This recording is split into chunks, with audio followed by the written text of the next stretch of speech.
So my name is Coleson Phelps. I'm a junior at Iowa State in mechanical engineering. I'm driving the NASCAR truck around Auto Club here. Auto Club's one of my favorite tracks. Pretty much a fan of any track where you can run the top in 1 and 2, 3 and 4, etc.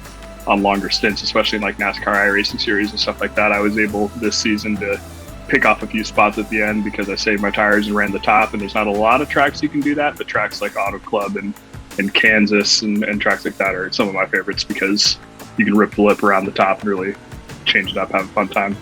Yeah, so my iRacing roots stem back quite a ways. Back when I was, like 3 years old, NASCAR Racing 2003 season came out, and that was, of course, the last Sierra Papyrus game before iRacing. And my dad had that all set up at my house in the living room when I was little, in our little house. And so I'd play that all the time when I was little. Alongside that, he had like IMCA dirt track racing and everything like that. So I've always grown up with some sort of racing simulator through like my middle school years and stuff like that. I moved to Xbox and learned a lot of racecraft and stuff on games like Race Driver Grid, things like that. And just between me and my buddies being race fans and stuff all the time, going to our local dirt tracks and stuff all the time, I mean, I've just been a through and through race car fan my whole life. And then come the end of high school, I discovered iRacing came out with dirt, and that really got me into iRacing. I played on my one buddy's old PC, didn't even have a case. It was just a motherboard with the graphics card attached to it. It was rough. And so I got into it then and never looked back. I own a lot of pieces of content on here now. It's pretty much all I play, with random bits of other video games that come out here and there, but pretty much I'm always racing. So for me, there's a couple points to talk about there. One is just the sheer realism. Like I think of like my days back playing like Grid and stuff like that with my buddies on Xbox, and it was like some of the best times of gaming that I've ever had, for sure. But it was just not realistic. Like we thought it was realistic at the time, and then you hop into a car in iRacing, and it's like, wow, like there's not really anything else out there like this. And you get those firsthand accounts from Dale Earnhardt Jr. and Tony Kanaan and everything like that, where they're all talking about how the cars on iRacing drive pretty much exactly how they do in real life. The really only difference is that you don't have any risk of, bodily harm or spending a couple $100,000 on a weekend because you slap the wall. There's a reset button in iRacing and things like that. So it's the realism of not only how the cars drive, but the other point is how they look and react. Like I can just sit there and watch my replay of like a good race when the track's all tacky, and just watch the car bang off the springs and stuff like that, and it all looks exactly how it does when I watch races in real life as the car. So that's one of the biggest things for me, is just the realism in both those categories. And then there's the variety, like running NASCAR trucks right now, and I'll run like half race NASCAR iRacing series and stuff like that on the weekly and things. And then I'll run, like I said just earlier, I'll run big block modifieds at I-55 and things like that. I can just hop in whenever I want. So I do believe that there's benefits for that. I'm a mechanical engineering student. I'm working with teams all the time. I mean, almost all of my classes are somehow team-based. Even if they're not initially team-based, we form a team and work on things together, because you're just not going to get things done all that well by yourself. I don't have a team. I have me and my buddy, who's my roommate, who have been in iRacing forever, and we kind of are like a team. We push to make each other a lot better. We're pretty equal in skill, so we're always getting better because we're always trying to beat each other. And so I do think that there's a lot of benefit to that. Like I would not be as good at iRacing today if I didn't have him racing with me all the time, because I wouldn't have a lot of reason to push to get better than a lot of random people. But because it's direct competition and we want to be competitive against each other, it makes us better racers, and therefore that's where the team aspect comes in for me. Yeah, so I have kind of like a hybrid setup here. I use my desk for schoolwork and stuff all the time too, so it's got to be functional for both. I can't just have a full-fledged racing sim as much as I'd love to. So I've got a pretty big desk here that allows me to have space for schoolwork and my rig. I've got the wheel I started off with, which is a Logitech G920. It's pretty much the best like mid-range money wheel I think you can get still. I mean, they have a new version of it now, but that's what all of my buddies have that I know of. I did, so my pedals had a problem, and instead of buying just the same pedals, I went ahead and got the Fanatec Club Sport V4s, I believe. They're the red and black ones, really nice pedals. They have little vibrators on the tips of the gas and the brake that allow you, like right here going into turn 3 on the top, my nose got a little bit too turned, and so my throttle vibrated a little bit to simulate that the front of the car was losing grip. And then I've got ultra wide monitor. It's great, lets me see a lot of people to my left on restarts and things like that. Yeah, that's pretty much it. I got my PC that luckily I built before the whole mining crisis, so I've got like a 2070 graphics card in there and things like that. Yeah, it gets the job done. It's pretty good. It's pretty good. Better than most. My dream rig, that's a tough one. I'm not a VR guy. I had VR for a while. I had the Oculus Quest 2 or whatever when it came out. Don't like it. I wear contacts. Sometimes I wear glasses. It just doesn't work. So it's not that. I'm definitely more of a triple monitor or like a 49-inch ultra wide monitor kind of guy. I really like the I know like Kyle Larson has one of those, it's just like a normal rig. It's not like a whole room or anything like that. It's like a standalone rig with a 49-inch monitor. That'd be enough for me. I don't need like the YouTube Ultra, like $10,000 setups or anything like that. Seems a little extra because I play other things too, so and have to do work, and I make a lot of paint schemes and things like that. So that stuff's just not very practical. I just like to have a bigger monitor, a nice Fanatec wheel, maybe a couple of wheels to choose from, like the Porsche wheel and stuff for GT3 racing, and the Cup wheel and a dirt wheel and stuff like that, and then I'd be happy. But I'm pretty happy with what I've got now. Yeah, so there's a lot of it. I mean, I'm not great at making setups and things like that, but I've learned through my classes and stuff how the setups actually make sense. Like certain clicks and stuff like that, I can actually translate to how it works in my like dynamics classes and stuff like that. I'd say the biggest thing is just understanding racing and racecraft in general, which is pretty important when you're as much of a fan as me. I mean, I'm always watching every kind of race that's on TV. It really doesn't matter what it is. And then every summer I'm going to, at least 1 to 2 races a week.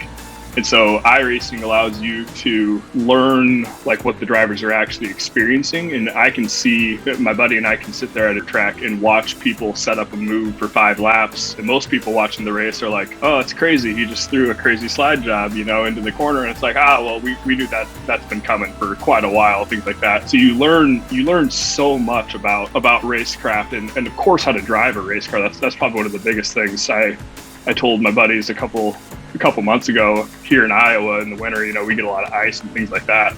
And I hit an ice patch on the highway and I did this crazy, with the wheel. And I was like, I don't know any other way of how I knew how to do that other on iRacing. So it's no kidding that you learn so much about how cars react on this game because it's so realistic that you learn how to drive really anything in real life too. It transfers to real life skills and that's priceless. That's pretty cool. Yeah, so I'm not the NASCAR College iRacing Series is the first time I've ever been a part of something super big. I mean, it's really nice opportunity for guys like me who are pretty good, better than most at iRacing. When it comes to oval, a little bit not as good as most because wow, there's some good drivers in there. For me, what sticks out in my mind is finishing the Bathurst 12 hours this year. We got really good at running GT3s and I finished the entire 12-hour race going off track one time. It was crazy. As you know, in iRacing, that's a pretty important thing, especially at a track that goes through a mountain and stuff like that. It's hard to do, and it's a really good feeling to have that result. My strategy in NASCAR iRacing Series races is don't qualify, miss all the random stuff at the start, and hope to be there at the end. And I did that, and had a really good start at the end on the outside of the leader who was leading the whole race pretty much. It's at Texas Motor Speedway, which is pretty one line on fresh tires, but I was able to stick it right in the middle on his outside and then kind of pinch him down into 1 and 2 and then got a crazy run and just barely cut him off enough into 3 and won it, after 146 laps or whatever of driving around. And that's a pretty cool feeling, getting your first NASCAR iRacing Series win. Yeah, so for me, it'd be Dale Jr. Growing up, he was my favorite. My dad loved Dale Sr., everything like that, and that just turned into me loving Dale Jr. and seeing him go was tough. It took me a while to really appreciate a driver as much as him.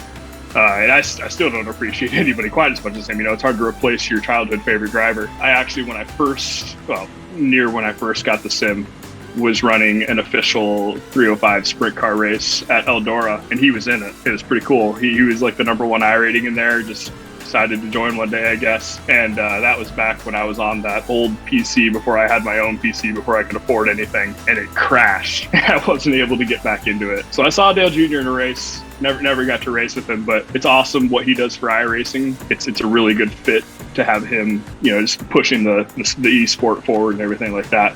So like I said, I'm just a college student. I've got, a couple years, a year and a half or so left on my degree. See where this college NASCAR racing thing, if I can keep qualifying for these races, where it takes me. But really, I mean, I kind of want to just go into a career with mechanical engineering that deals with racing.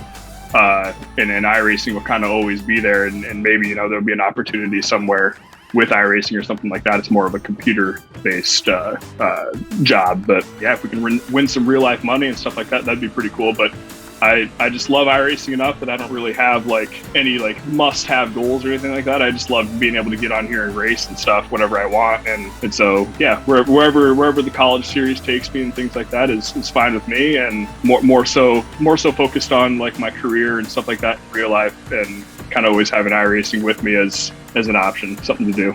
There's a lot of companies and stuff like that around here that are always looking for mechanical engineers and stuff, and it'd be so cool to be on that side of racing and be able to be there all the time, and even in NASCAR and stuff like that too. I mean, that's a little bit harder for, I'm not from Carolina or anything like that, so it's more of a location thing. But yeah, doing anything in engineering that relates to any sort of auto sport is pretty much the dream. Yeah, so it kind of depends on the situation. Like right now, just running laps, I mean, it's pretty relaxed. But if I were out here really trying to put down a fast time, you learn. It takes hours and hours and hours. We've got a couple buddies that just are getting into iRacing because they like racing in real life, and they like playing games with us.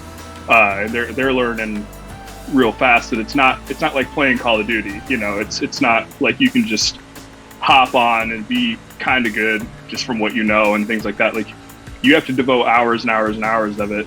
Usually I have some sort of track queue, not quite as much on oval tracks as on a road course. Like at Charlotte, for example, we're qualifying, and in the trucks, you kind of want to start turning in at the Coca-Cola sign on the wall. There's cues like that that you just have to pay attention to all the time while you're hurdling a truck at 180 miles per hour around a racetrack. You got to be watching the wall and things like that. And then it's all about lift-off points. The biggest thing is probably the sound and the feeling of the car is what I'm focusing on more. So in these trucks, they're really close to flat out on fresh tires on a lot of tracks. And you can hear and feel through the pedals and everything like that. You can feel the back end wanting to kick out, because that's just, there's no weight in the back and it wants to come around.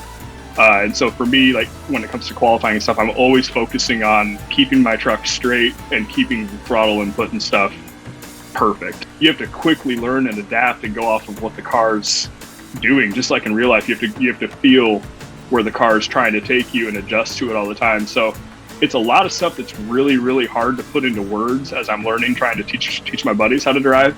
Lap in, lap out. You have to save your tires, keep the nose of the truck straight to save the tires, things like that. There's just a million and one things that you got to focus on.